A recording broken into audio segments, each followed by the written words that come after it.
తెలంగాణకి చప్పట్లతోనే మనం అందరం కూడా పబ్బతి పట్టాలి. ఇప్పుడు బాబు కూర్చోండి అమ్మా మీతో అందరూ.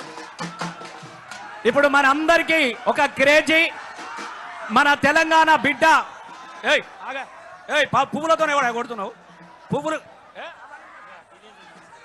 మన తెలంగాణ బొగ్గుబాయిల బిడ్డ, మనకందరు గర్వకారమైన డి చూసిన మనం అందరం.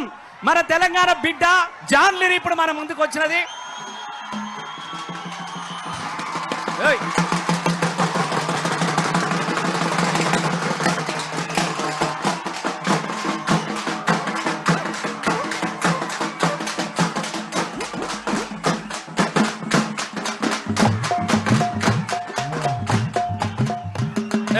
బాబు ఎవడే పూలతో కొట్టుడు? ఎవరు నేర్పిండా నీకు? అవులే పూలతో కొడతావా నువ్వు? పూలతో కొట్టుడు మీకోసం మీరు చప్పట్లు కొట్టడానికి సంతోషపడతాం. ఈ పూలతోని ఇవన్నీ కొట్టుడు బంద్ చేయండి తమ్ముడు. పువ్వులతో మనం కొట్టు లేదు. మీ అందరికి కూడా మళ్ళొక్కసారి దండాలు తెలియ